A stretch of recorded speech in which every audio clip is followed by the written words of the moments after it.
Hey folks, welcome back to Real Estate Investing Unmasked. I'm going to share with you right now an idea that other people charge $10,000 to $50,000 to share this idea. And I'm going to do it for you free. Why? Because this is real estate investing unmasked.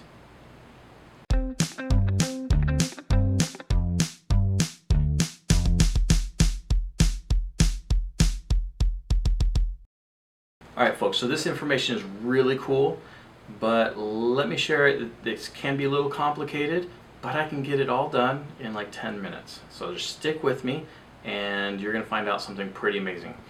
When you find these advertisers that are advertising how you can buy property with zero down, put none of your own money into it, and come out with $50,000, it is definitely something very possible. I'm in a deal right now where I'm lending money as the hard money lender to an investor who is doing this thing right now. It's not the investor's money, it's my money.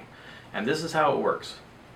These investors, what they do is they find a property owner who has a property that needs to be repaired, but has had the house on the market for a long time, and nobody is offering them the amount they need to be able to sell that house.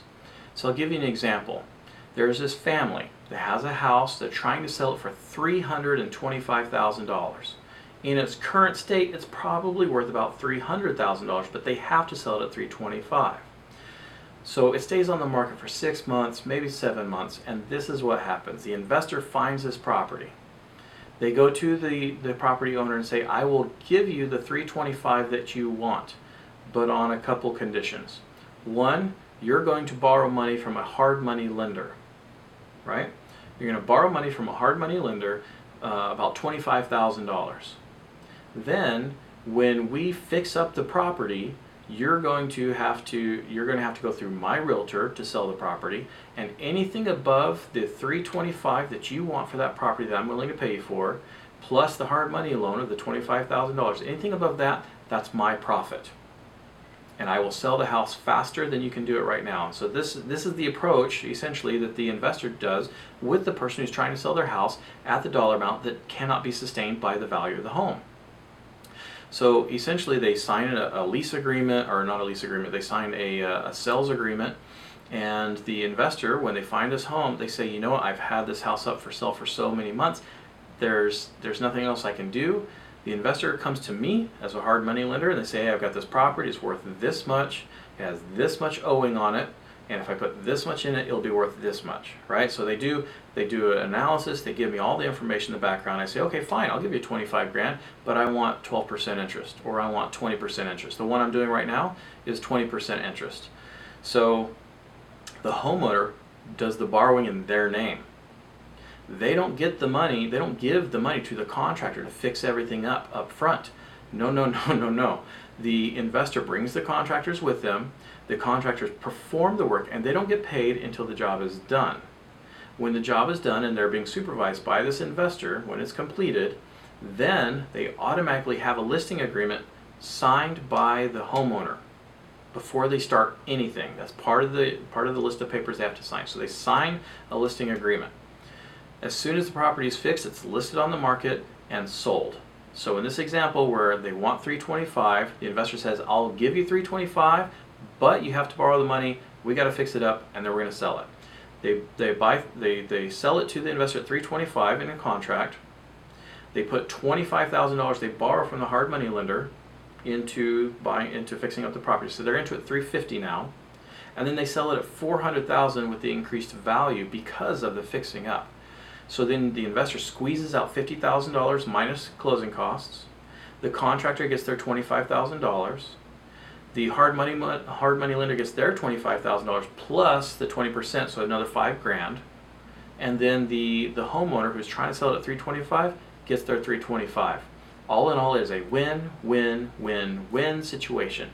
Everybody wins. The person buying the home gets a great home. The person selling the home gets the price they want. Everybody gets the dollars. Everybody gets work. And the investor goes home happy, never borrowing a penny in their own name, never having to make a mortgage payment because the homeowner is making the mortgage payment while they're fixing it up. And the hard money lender is happy to have a really good return on their money without having to do any of the work. I'm telling you, this is advice, this is information that you probably won't get anywhere else for free. I know personally some people that have been doing this for a while and they have made some wonderful money. I'm making a wonderful return as a hard money lender, and it is working out phenomenally. Everybody's happy in the end. Now, what are the downfalls to this?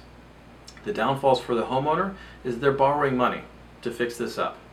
If the contractor bails, if the market drops, now they've got more money they're out to a hard money lender that then has a take on the property as a possibility. So that's a possible outtake for the homeowner, the downfall. For the hard money lender, now generally a hard money lender is not going to lend money unless they can see there's the value in there. They're going to keep track, they're going to lock down the funds until the work has been proved to be finished, and then they'll pay out the contractor. However, in my case, I just make sure there's enough equity, so even if the current situation drops, I will get the property, or at least I can foreclose on the property and still have some money left over, even if I'm a second investor on this, a second note holder. For the contractor, the downfall for them would be they've got paid work that they're stuck doing. That's pretty much it. They could find more stuff that could be a problem. That'd be the downfall for the investor, that they have a contractor come in, fix up some things that they think would only be $25,000, but instead it turns out to be $30,000 or $35,000. That could happen too. Then the investor's out some money. It could be it takes longer in time than the investor expected, than a contractor expected, than a hard money lender expected. So all of those things are the downfalls of this. If the market drops, it dips, and they're not paying attention, it could be the investor loses their money, they lose all that time, but yet then the homeowner still gets theirs. So there are some downfalls to this, but I can tell you it is a fabulous way to get in there as an investor, once again, to put none of your own money down, because you're not buying the property, you're just getting an option. Essentially, you're getting the option to buy at that price. You're locking that in a contract as a purchase agreement for you. You're so you're getting it zero down. You're not putting your own money in there because the person who owns the home is the one that's putting the property, they're tying the property up with the hard money loan. So it's not your money, it's the hard money lender's money, and it's on somebody else. It's somebody else's credit, somebody else's property. So no money, no credit, and you just have to find the contractor to do the work. And you can squeeze out a whole lot of money if you know what you're doing. So this is information, like I said, it could be 10, 15, 20, even up to $50,000 that people pay for this advice, for this method of doing real estate investing. So if you're looking at buying a property and you have a question, or you're looking at getting into investing in real estate and you're like, what about this? What about this idea or that idea? Please pass it on by. After all, this is real estate investing unmasked. Till next time.